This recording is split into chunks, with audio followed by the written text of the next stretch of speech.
وصدق رسوله النبي الأمين المكين الكريم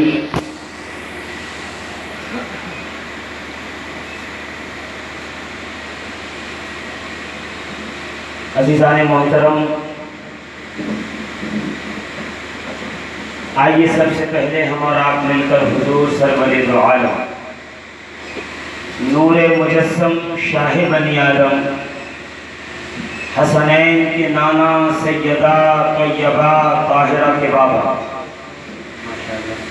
صاحب صدق و صفا جناب محمد رسول اللہ صلی اللہ تعالی علیہ وآلہ وبارک وسلم کی بارگاہ گوہربار میں درود و سلام کا نذرانہ محبت پیش کریں. پڑھیں اللہم صلی علی سیدنا و شفیعنا و نبینا و حبیبنا و مولانا محمد وعلی آل محمد و بارک وسلم. صلاة و سلاما علیک یا سیدی یا مکی یا مدنی یا عربی یا قرشی یا رسول اللہ صلی اللہ تعالی علیہ وآلہ وبارک وسلم. عزیزان محترم، ماہ محرم الحرام کہ آج چاند کی 14 تاریخ لگ چکی ہے.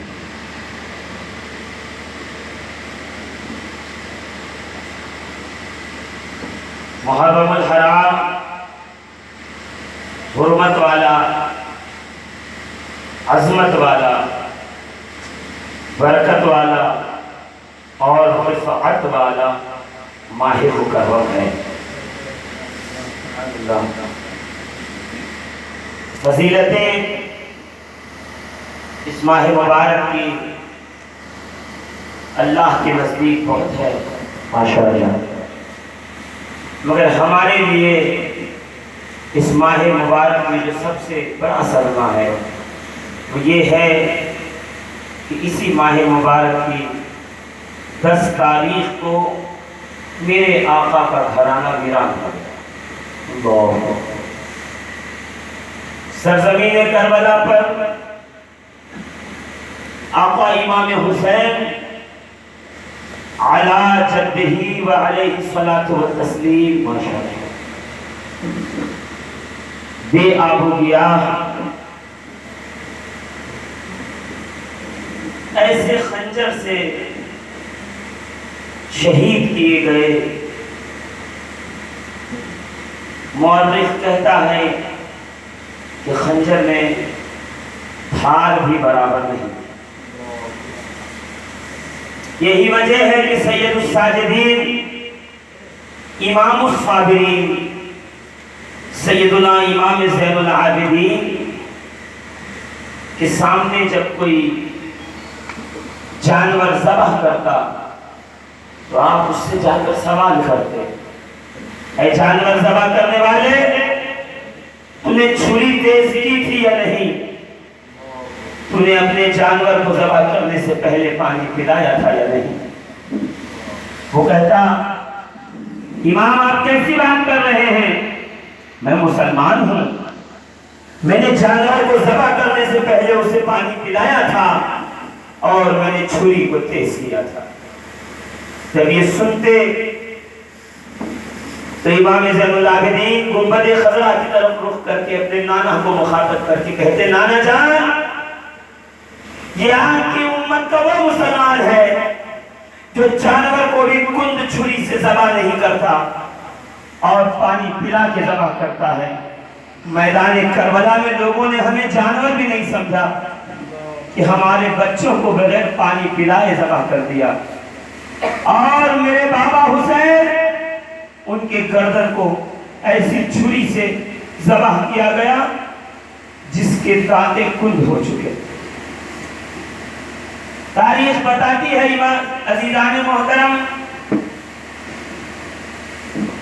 کہ جب امام زین العابدین قصائی کی دکان کے سامنے سے گزرتے تو قصائی جلدی سے کپڑا گوشت پر ڈال دیتا ایک دفعہ امام زین العابدین سامنے گلی سے تشریف لا رہے تھے، قصائی نے اپنا رومال جو ہے وہ گوشت پر ڈال کر ڈھانپ دیا، تو ایک شخص جو دکان پہ کھڑا تھا کہنے لگا بھائی کیا دکان بند ہونے کا وقت ہو گیا؟ کہ نہیں۔ کہ پھر تم نے گوشت ڈھانپ کیوں دیا؟ کہ دیکھ زین العابدین آ رہے ہیں، وہ اگر اس کھلے ہوئے گوشت کو دیکھیں گے نا تو یہاں پر رونا شروع کر دیں گے، گریہ وساری کر دیں گے، میں ان کو روتا ہوا نہیں دیکھنا چاہتا۔ اس شخص نے دوڑ کر پوچھا امام کیا یہ سچ ہے کہ آپ کھلے ہوئے گوشت کو دیکھ کر گریہ وساری کرتے ہیں، رونے لگتے ہیں؟ کہا ہاں۔ کہ اس کا سبب کیا ہے؟ کہ اس لیے کہ جب میں کھلا ہوا کٹا ہوا گوشت دیکھتا ہوں تو مجھے میرے چچا زاد بھائی سیدنا قاسم ابن حسن کے گوشت کے ٹکڑے جو کربلا کی سرزمین پہ بکھرے تھے اس کی یاد آ جاتی۔ جب زین العابدین رضی اللہ تبارک و تعالیٰ عنہ سے پوچھا جاتا کہ کون سی مشکل آپ پر سب سے گرا گزری ہے تو فرماتے الشام الشام الشام، 3 بار ملک شام کا نام لیتے۔ کہ حضور اس کا کیا مطلب؟ کہا شام کا بازار جہاں میری پھوپھیاں ننگے سر کھڑی تھی اور لوگ ہاتھوں سے اشارہ کر کے کہہ رہے تھے یہ حسین کی بہن ہے، یہ مولائے کائنات علی مرتضیٰ کی بیٹی ہے۔ عزیزان محترم، مجھے نہیں پتا کہ آپ میں سے کتنے لوگ ملک شام گئے ہیں، مگر کبھی ملک شام جانا ہو نا تو دربار یزید میں جائیے گا جہاں اہل بیت اطہار کو زنجیروں میں باندھ کر قیدیوں کی طرح کھڑا کیا گیا۔ ماہ محرم بھینگا مستی اور دھمال کرنے کا مہینہ نہیں ہے، ماہ محرم جشن و سرور کا مہینہ نہیں ہے، یہ وہ مہینہ ہے جس میں 6 مہینے کے بچے کو دودھ ایسے چھڑایا گیا۔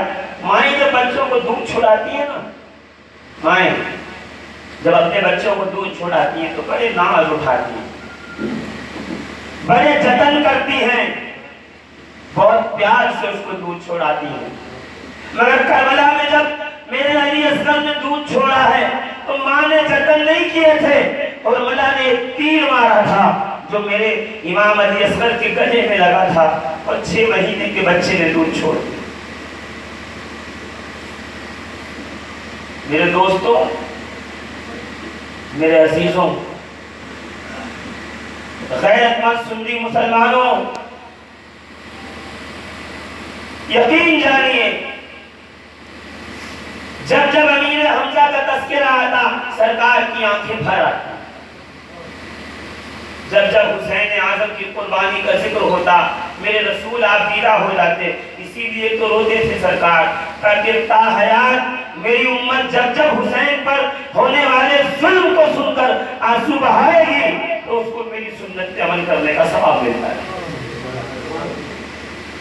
عزیزان محترم، میں آپ کو نہیں بتا سکتا کہ کتنی دیر میں یہ تقریر آپ کے سامنے جاری رکھ سکوں، مگر بس چند لمحات کیا رشتہ تھا وقا حسین کا امت کی بقا کی خاطر، نانا کے دین کے لیے کنبے کا کنبا قربان کر، نہ کوئی جوان چھوٹا، نہ کوئی بچہ خیمے میں باقی رہا۔ میں کہوں امام آپ قربانی دے دیجئے تو امام پکار کر کہیں گے میں مقام عشق پہ فائز ہوں، اور جو بندہ مقام عشق پہ فائز ہوتا ہے وہ رب کی بارگاہ میں ایسے حاضر ہوتا ہے اے کریم تجھے جو چاہیے میرے گھر سے لے لے، بدلے میں تیرا دین باقی ہے۔ عزیزان ملت اسلامیہ، یہ وہ مقام ہے جس مقام پہ جلدی کوئی نہیں پہنچتا۔ ولایت میں غوثیت بھی ایک مقام ہے، قطبیت بھی ایک مقام ہے، فردیت بھی ایک مقام ہے، مگر ولایت کا سب سے اعلیٰ مقام مقام عشق ہے، جس مقام پہ کوئی نہیں پہنچا، کوئی نہیں فائز ہوا۔ خواجہ غوث محمد گوالیاری مقام عشق پہ فائز تھے۔ گوالیار کی سرزمین پہ جب آپ کو قید کیا گیا، شہر بدل کر دیا گیا کہ اسلام کی تبلیغ کا کام نہیں کر سکتے، کہتے اپنے تمام متعلقین اور اپنی ایک 7 سال کی چھوٹی سی نواسی کو اپنے ساتھ سواری پہ بٹھا کر گوالیار سے باہر نکالے گئے۔ بادشاہ وقت کے جتنے بھی حواری تھے ان کے پیچھے پیچھے گئے کہ جب وہ سرحد پہ پہنچے ان لوگوں نے سوچا واپس تو ان کو آنا نہیں ہے، اس لیے ان کو لوٹ لیا جائے۔ بادشاہ کے پاس آ کر کی شکایت تو کر نہیں سکتے، کہتے ہیں خواجہ غوث محمد گوالیاری کے تمام اسباب، تمام مال لوٹ لیا، آپ کے بیٹے کو قتل کر دیا، آپ کے بیٹی کو قتل کر دیا، آپ کے ساتھیوں مریدوں کو قتل کر دیا۔ تو سب کی لاشیں پڑی تھی، خاموش تھے۔ کا اتنے میں جو خواجہ غوث محمد گوالیاری کا سارا جب اسباب مال لوٹا گیا، آپ کے سر سے امامہ کھینچ لیا گیا، پیروں سے جوتے نکال لیے گئے۔ کہتے ایک چھوٹی سی بچی جو آپ کی نواسی تھی، کہتے ظالموں نے بڑھ کر اس بچی کے کان میں سے چھوٹی چھوٹی بالیوں کو جب کھینچا ہے زور سے، کہ بچے نے پکار کے کہا نانا مجھے بہت تکلیف ہو رہی ہے۔ کہتے غوث محمد گوالیاری رحمت اللہ تعالیٰ علیہ کے ہاتھوں میں ایک چھڑی تھی، کہتے جیسے ہی بچی کے چیخنے کی آواز آئی، خواجہ غوث محمد گوالیاری نے چھڑی کو ہاتھ میں اٹھایا اور بادشاہ کے سپاہیوں کی طرف اشارہ کر قطع اللہ ان کا، اللہ ان کی گردنیں کاٹ دے، یہ کہہ کے چھڑی گھمائی تھی ہوا میں کہ سارے سپاہیوں کی گردنیں کٹ کر زمین پر آ گئی۔ عزیزان ملت اسلامیہ، گردنیں تو کٹ گئی مگر غوث محمد گوالیاری مقام عشق سے نکل کر نیچے والے مقام پہ آ گئے۔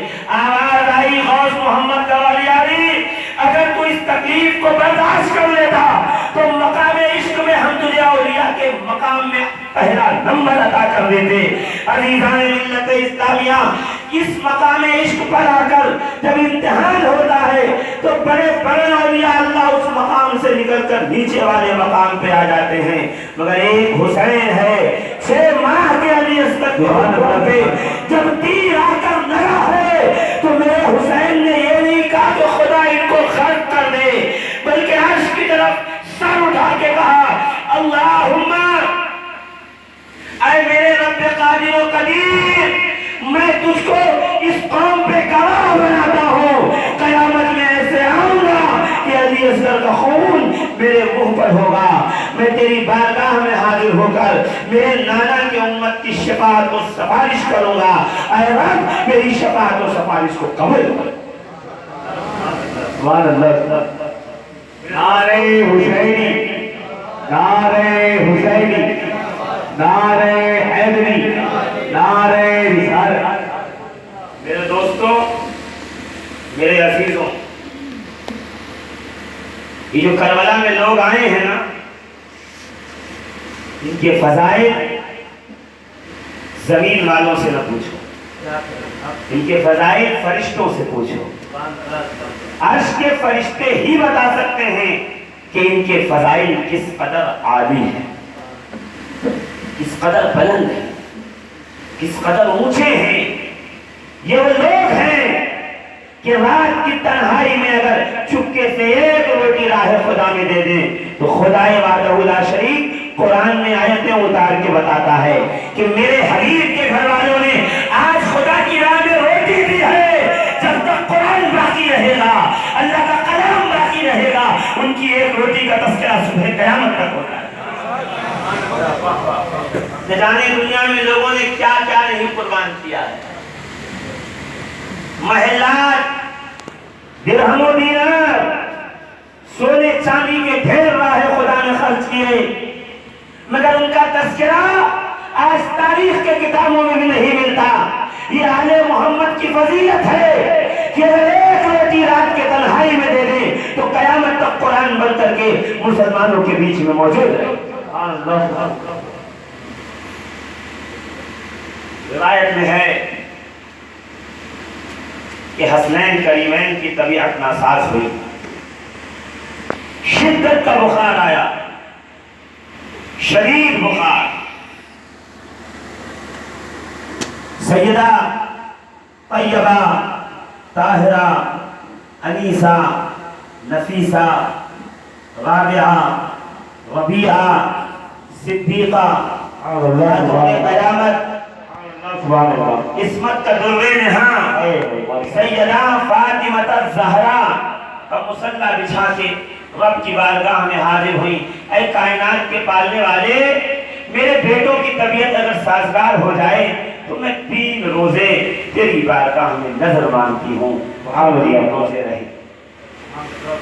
تاریخ بتاتی ہے کہ حسنین کو اللہ رب العزت نے صحت کاملہ عطا فرمائی۔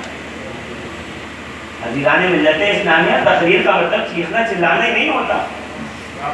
تقریر کا مطلب یہ ہوتا ہے کہ جتنا آپ سنیں آپ کے ذہن و فکر کے اندر وہ بات ایسے ثابت ہو جائے جیسے انسان کے گھر کے دروازے پہ کھوٹا گاڑ دیا جائے۔ سیلاب لانا، شعلہ باری کرنا، یہ مومن کا شیوا نہیں ہے۔ مومن کا شیوا ہے کہ جتنی بات بتا دے، سننے والا اپنے کانوں سے اپنے دل کی گلدستے میں اس کو سجا کے نکل۔ میرے دوستوں، میرے ساتھیوں اور امام حسین سے محبت کرنے والوں، یہ 3را سال ہے ماہ محرم میں میرا یہاں آتے ہوئے، اور 4تھی تقریر ہے۔ میں یہاں پہ حاضر ہو رہا ہوں اور ہر بار میرا مضمون فضائل اہل بیت ہی ہوتا ہے۔ یہ اتفاق سمجھ لیجئے یا میری قسمت، یہ اتفاق ہے یا پھر میری قسمت ہے کہ اللہ رب العزت نے ذکر اہل بیت کو میرا مقدر کر دیا ہے، لکھ دیا ہے۔ الحمدللہ سال کے 12 مہینے جس گلی، جس گاؤں، جس شہر سے فقیر کا گزر ہوتا ہے، حب آل محمد کی بات ہوتی ہے، حب اہل بیت کی بات ہوتی ہے۔ ارے ان کا ذکر کرتے ہیں جن کا ذکر قرآن کے پاروں میں موجود ہے، اللہ کی آیتوں میں موجود ہے، قرآن کے منزلوں میں موجود ہے، احادیث رسول میں موجود ہے۔ ارے جن کا دیدار خود جبریل امین کرتے ہیں، خود میکائیل و اسرافیل کرتے ہیں، جن کا جھولا عرش کے فرشتے جھلاتے ہیں، اور جن کے گھر میں آ کے چکی اللہ کے مقرب فرشتے چلاتے ہیں۔ اللہ اکبر۔ میرے دوستوں، میرے ساتھیوں، غور فرمائیے گا، اللہ نے تندرستی عطا فرمائی سیدہ فاطمہ الزہرا سلام اللہ علیہا ورضی اللہ تبارک و تعالی عنہا۔ جی یہ وہ ہیں جن پر ایک سلام نہیں، پورے دن میں کم سے کم بندے کو 1000 بار سلام بھیجنا چاہیے۔ اور یہ میسج جو آج سے 4 سال پہلے میں نے فارورڈ کیا تھا، آج ہر جگہ فارورڈ ہو رہا ہے۔ وہ کیا کہ مسجدوں کے اندر، مسجدوں کے دروازے پہ لوگوں کو یہ لکھوا دینا چاہیے کہ اے علی کے بیٹے، اے حسین، تیرے شکر گزار ہیں ہم، اگر تو نہ ہوتا تو مسجدوں کی رونق برقرار نہ ہوتی، تو نہ ہوتا تو خانقاہوں میں صدائے لا الہ نہ ہوتی، تو نہ ہوتا تو یہاں مدرسوں کے اندر قال اللہ قال رسول یہ خانقاہوں میں، مسجدوں میں، مدرسوں کے دروازے اور گیٹ پہ لکھا ہونا چاہیے کہ حسین ابن علی تمہارا شکریہ، تمہارا شکریہ، تمہارا شکریہ کہ اپنے خون سے تم نے اسلام کے شجر کو ایسی زندگی عطا فرمائی ہے کہ قیامت تک کے مسلمان اس کی چھاؤں میں اپنی زندگی گزارتا۔ آج جو اسلام کا درخت سایہ بار ہے اور انہیں میٹھے میٹھے پھل دے رہا ہے، یہ مولا امام حسین علیہ جدہ علیہ الصلوۃ والتسلیم کا احسان عظیم۔ دیکھ نہیں رہے ہیں بغداد قادریت کے رنگ میں لگا ہے، اجمیر چشتیت کے رنگ میں لگا ہے، دہلی نظامیت کے رنگ میں لگا ہوا ہے۔ ارے آؤ کلیئر صابریت کے رنگ کے اندر رنگا ہوا ہے. ارے آؤ وارث پاک کی بارگاہ میں چلو, دیوا چلو, آگے دیکھو بارہ بنکی شہر میں اس عظیم المرتبت مرد مجاہد, مرد قلندر, عاشق اہل بیت, سگے نر زہرا, عطائے پنجتن, عطائے رسول خدا جناب حافظ فارس علی شاہ علیہ الرحمت و رضوان کو دیکھو, پورا کا پورا دیوا, اور دیوا ہی نہیں, دیوا کی سرزمین سے لے کر کلکتہ تک, کلکتہ سے لے کے بنگلہ دیش تک, بنگلہ دیش سے لے کر کے سیمانچل تک, جہاں نگاہ اٹھا کے دیکھو یہ جو وارثیت کا رنگ آپ کو نظر آ رہا ہے نا, اللہ اکبر, یہ بھی حسین ابن علی کا ہی شکریہ ادا کرو. حسین نہ ہوتے تو قادریت کا ہرا رنگ نہ ہوتا, حسین نہ ہوتے تو وارثیت کا پیلا رنگ نہ ہوتا, اگر حسین نہ ہوتے تو نظامی اور صابریت کا وہ گیروا رنگ نہ ہوتا, ارے حسین نہ ہوتے تو کائنات عالم کی تصویر میں کوئی رنگ نہ ہوتا. حسین نے اپنے خون سے پورے اسلام, پوری کائنات میں ایسا رنگ بھرا ہے کہ صبح قیامت تک اس کی چمک سے لوگوں کی آنکھیں کھلا ہو.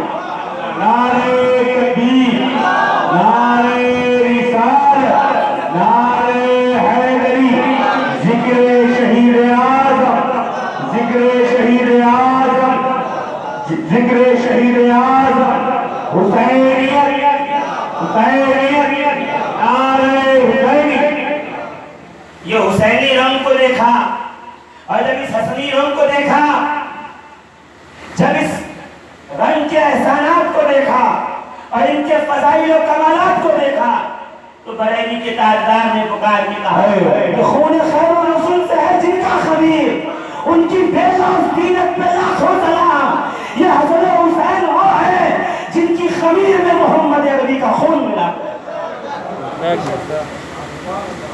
خون خیر و رسول سے ہے جن کا خمیر, کہ جن کا خمیر, جن کی مٹی, جن کا جس میں ظاہری گودا گیا تو اس میں رسول کا خون ملایا گیا ہے, اس میں رسول کا خون پاک شامل ہے. ان کی بے لوث تینت پہ لاکھوں سلام. یعنی ایسی تینت و جبلت ہے, ایسا کردار ہے کہ اس میں کسی قسم کی کوئی ملاوٹ نہیں ہے, کسی قسم کی کوئی ملاوٹ نہیں ہے, ایک دم کھرا کردار ہے. حق جہاں بھی دیکھا حق کے ساتھ ہو گئے, جہاں باطل دیکھا تلوار سے باطل کی گردن اتار کے بتایا کہ ان کی بے لوث تینت پہ لاکھوں سلام. اسلامیہ کبھی مسجد سے نکل کر کبھی مقتل کی طرف دیکھ,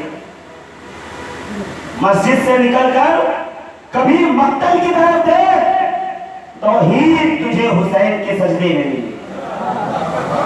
توحید ڈھونڈنے والوں آؤ حسین ابن علی کا سجدہ دیکھو.